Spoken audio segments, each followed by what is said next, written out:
Good morning to all of you. Welcome to math fry. दोस्तों, आज के इस वीडियो में हम आप लोगों के सामने प्रतिशत के एक बेहतरीन टाइप को लेकर आया हूं और इसको लगाने का तरीका भी मैं आपको बहुत ही बेहतरीन बताने वाला हूं। देखिए, ये हमारा पहला क्वेश्चन है और इसमें कहा है एक व्यक्ति 400 आम 320 आमों के क्रय मूल्य पर बेचता है।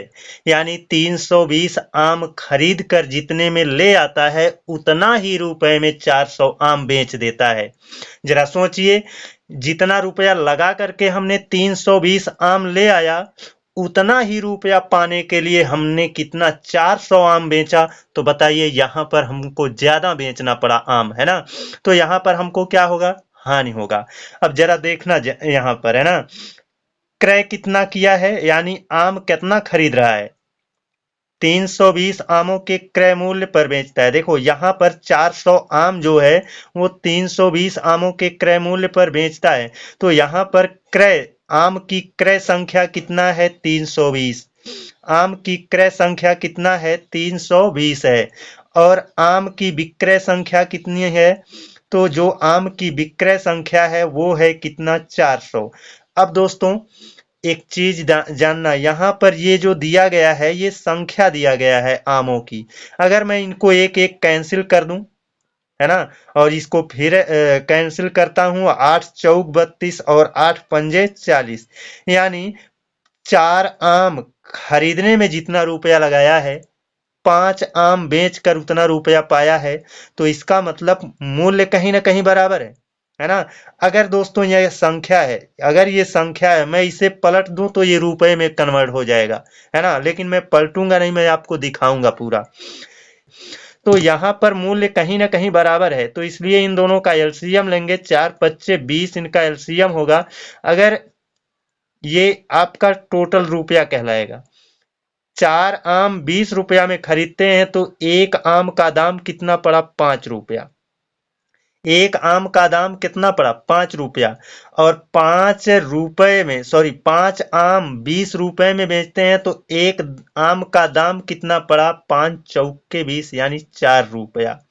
यानी खरीद रहा है, क्रय कर रहा है 5 रुपए में एक आम, और बेच रहा है एक आम कितने में? 4 रुपए में। खरीद कर लाया 5 में और बेच रहा है 4 में, तो यहाँ पर उसको हानि हो रही है 1 रुपए की। और किस पर हानि होती है? क्रय मूल्य पर। तो क्रय मूल्य कितना है? 5, है ना। यहाँ पर गुणे क्या कर देंगे? 100 कर देंगे और 5 से डिवाइड करेंगे। 5 दूना 10 और ये आया तुम्हारा 20%। दोस्तों, ये क्वेश्चन इतना लंबा नहीं था। मैं एक चीज और बताना चाहूंगा जिससे आप और भी सॉल्व कर ले जाओगे। वो क्या है दोस्तों? आप यहाँ देख रहे होंगे, ये 4 के सामने कौन दिख रहा है? 5।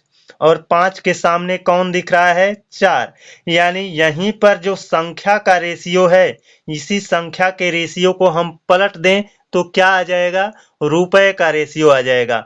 यानी इस क्रय क्रय कर रहा है 5 में, विक्रय कर रहा है 4 में, है ना। अब यही हमको पता चल गया, एलसीएम नहीं लेना पड़ा और ये भी नहीं करना पड़ेगा, है ना। इसी संख्या को हम पलट दें, संख्या को हम पलट देंगे, यानी ये संख्या है तो रुपया क्या होगा? क्रय संख्या अगर 5 है तो रुपया कितना होगा? सॉरी, क्रय संख्या अगर 4 है तो रुपया कितना होगा? 5 होगा। अगर विक्रय संख्या 5 है तो रुपया कितना होगा? 4 होगा। बस यहीं पर हमको पता चल गया। यानी 5 में खरीद करके 4 में बेच रहा है तो 1 का घाटा हो रहा है 5 पर, है ना। गुणे यहाँ पर 100 कर दिया। तो इस तरह से आप लगाएंगे तो निश्चित रूप से आप बहुत ही शार्ट में लगा ले जाएंगे। चलिए अगले क्वेश्चन पर बढ़ते हैं और बेहतरीन ढंग से उसको भी सॉल्व कराएंगे। ये देखिए, दूसरा क्वेश्चन है। इसमें कहा है 12 पेन का विक्रय मूल्य 20 पेन के लागत मूल्य के बराबर है। तो लागत मूल्य ही क्या होता है? क्रय मूल्य होता है ना। क्रय मूल्य होता है। तो देखिए, यहाँ पर 20 पेन, ये पेन की, सॉरी, 12 पेन है। यहाँ पर ये पेन की संख्या दिया गया है और यहाँ 20 पेन है, ये क्या है? संख्या दिया गया है ना। और 20 पेनों के लागत मूल्य का मतलब क्रय मूल्य, है ना। तो यहाँ पर क्रय कितना कर रहा है? 20। क्रय कितना कर रहा है? 20। और बेच कितना रहा है? तो आप कहोगे बेच रहा है 12। है ना। ये क्या है, संख्या का अनुपात है। मैं इनको डिवाइड कर दूं, है ना, तो 4 पच्चे 20 और 4 तिया 12।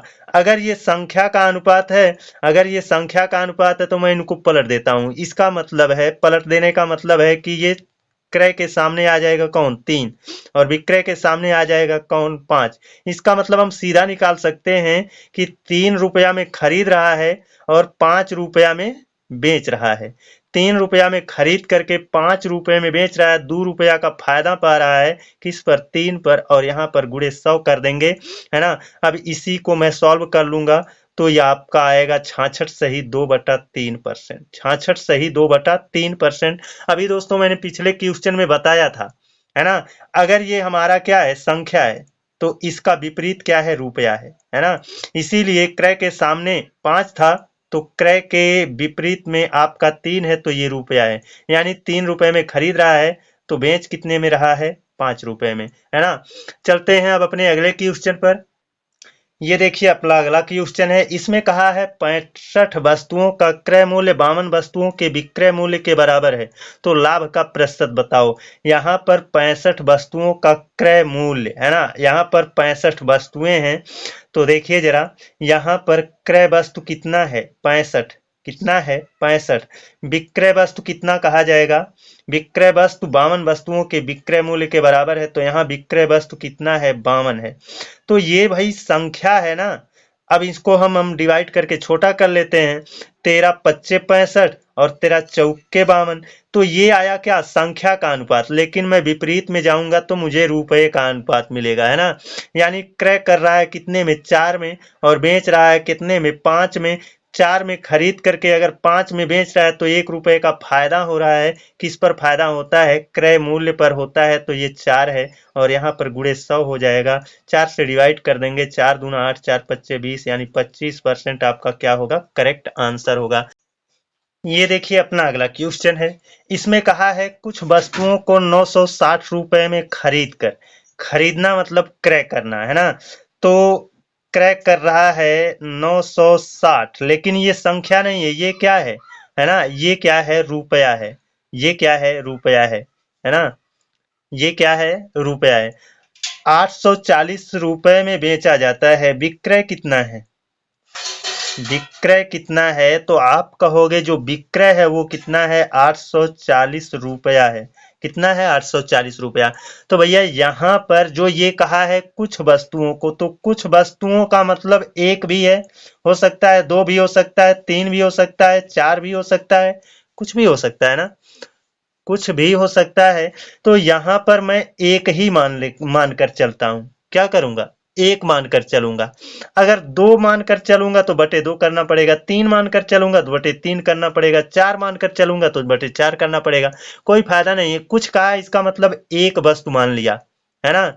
960 रुपया में खरीदा है, 840 में बेचा है, तो 960 में खरीद कर 840 में बेचेगा तो घाटा तो होगा ही, है ना।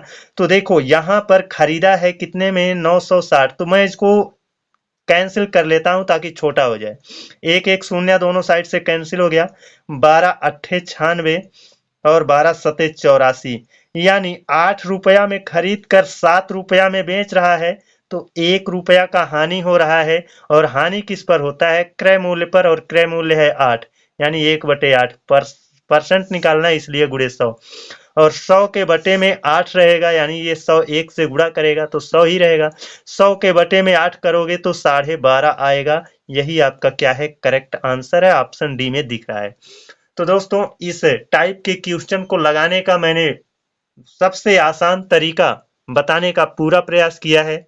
अगर आपको समझ में आया है, बेहतरीन लगा है, तो आप चैनल को सब्सक्राइब कर लीजिए, बेल आइकन को प्रेस कर लीजिए, है ना। अगले दिन आप लोगों से एक और बेहतरीन क्लास में मिलते हैं, तब तक के लिए धन्यवाद।